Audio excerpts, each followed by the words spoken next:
Good day, and welcome to What's Happening MACo, a podcast from your award-winning government television station, County Cable Montgomery.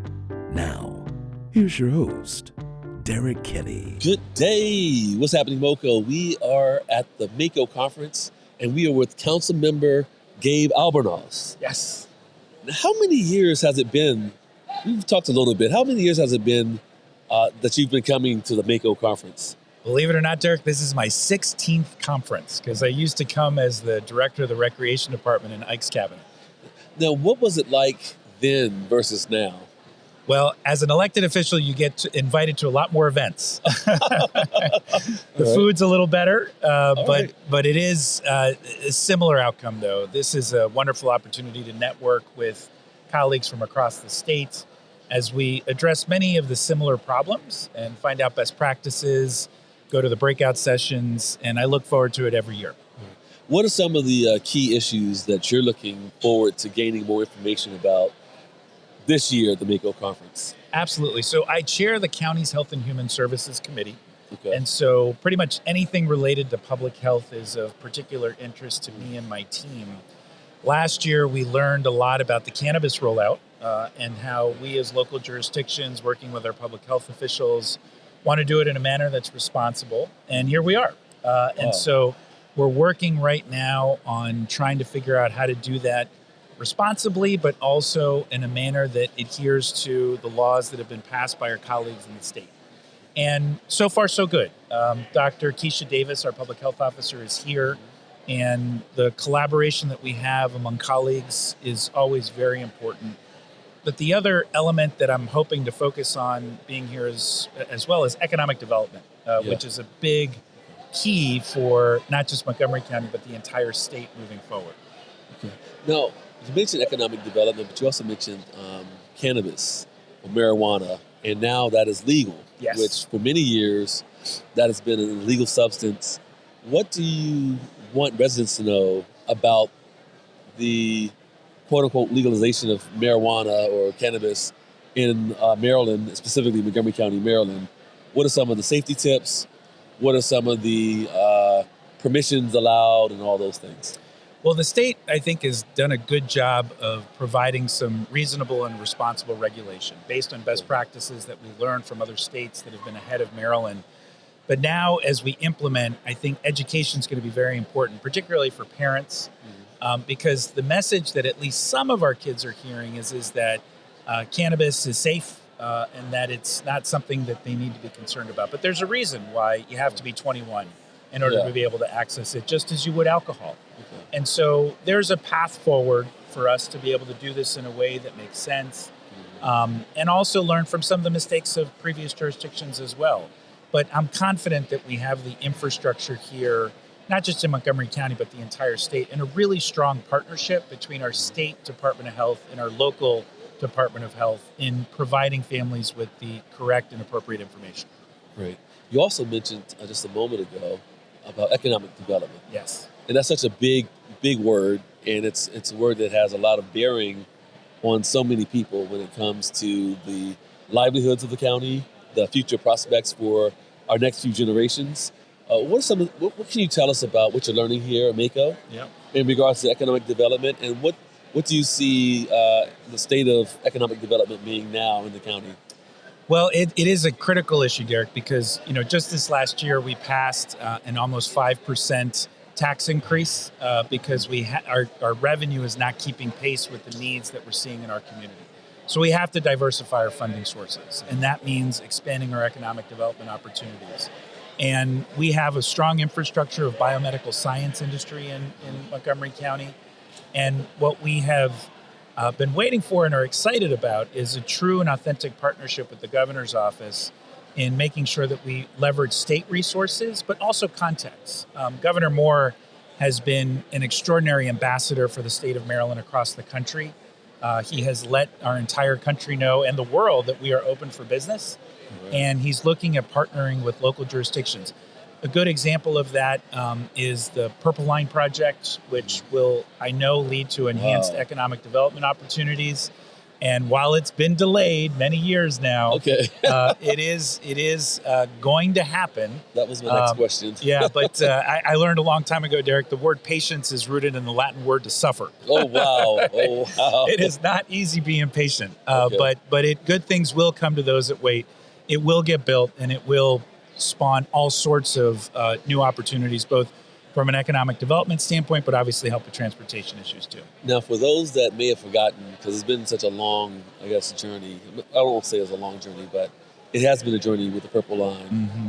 What will the Purple Line do in terms of where is it providing service, and how will that help the county? Well, it's going to connect all the way from Bethesda to College Park. Okay. And so it will create, along each of the newly formed stops, new economic development opportunities within those locations.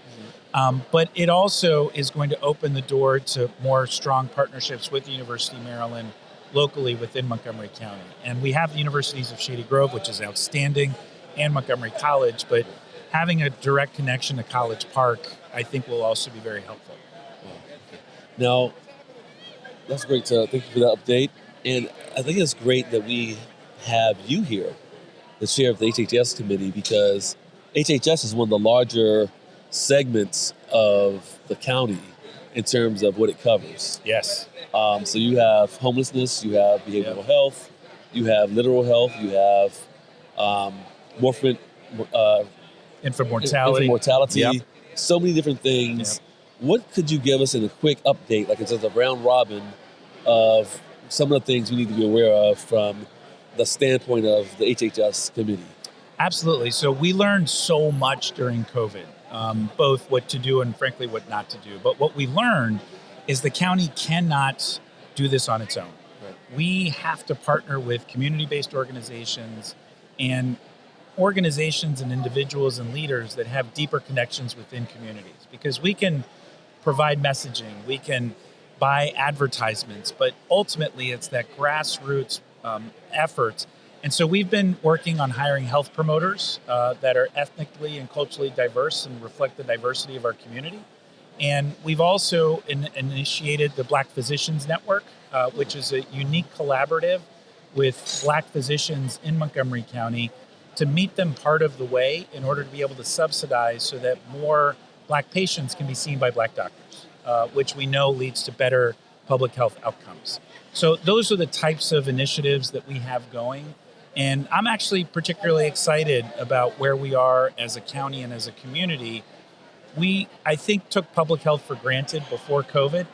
And now certainly realize how somebody's health in Wheaton impacts somebody's health in Poolesville. Right. Somebody's health in Damascus impacts somebody's health in Bethesda. We're all connected. And there's nothing more important than our health. And so it requires the same level of investment as we do any other thing.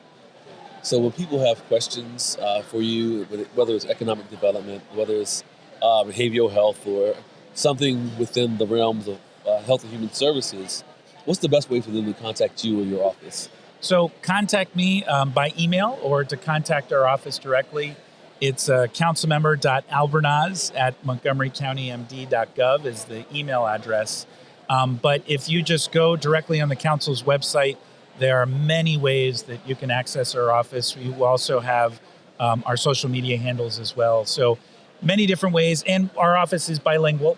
We do offer services in Spanish as well. And so we're happy to help in any way we can. Incredible, incredible. Now, one last question for you before we close out. It's summer. Your council's in break. Yes. And I know you're still working. You're not. Right. You're still here. You're in MACo, still right. Working and learning. But what aspects of the county are you and your family enjoying now that you have a little bit more time? Not that you have an abundance of time, but you have a little bit more time to enjoy the county with your family and friends. I appreciate that question. So I have 4 kids, 15, 13, 10, and 6. And wow. Whenever I tell them I'm on recess, they always get a kick out of it. My 6-year-old thinks I'm frolicking out in a park somewhere all day. But it's important for all of us to remember what's the most important in each of our lives, and that is family. Yeah. And so making time and making sure that we're present. These public offices can be really burdensome because all of us feel the weight and the importance of this work. and it can really get to you if you let it. And so it's important to take the time, take a break, and spend time with your loved ones. That's something that we don't talk enough about. You guys are public servants, and I'm not sure we asked enough, are you okay? Yeah. You know, how can you, what type of support do you need? What do you want to tell residents, if you can, have a vulnerable moment? What are some of the things residents can do to help empower you to remain consistent, remain effective, remain of strength and service to the county? Oh, that's such a great question. I'm glad you asked. So I think just to be engaged, we still have a complex media landscape, which is great, but a lot of local coverage has gone by the wayside. When I was growing up, we had not one, but 3 local newspapers in addition to the Washington Post covering Montgomery County politics, sports, things happening each day. And we've almost doubled our population since I was a kid, yet there's much less coverage. People need to be engaged, find out the correct information, because that makes our jobs easier. The metaphor I'll leave you with is there's a direct correlation between the success of schools and the engagement of parents in that school. When there's more parent engagement, oftentimes the schools perform more effectively. The same is true of local government. If our constituents are more engaged in their government, it's going to make for better government. All right. Resident engagement, that's what's happening in MACo. Yeah. Thanks to Councilmember Gabe Albornoz for being here, and thanks for continuing to be consistent and improving and growing. Thank you so much. Thank you. Appreciate you, Derek. Thanks for listening, and please subscribe.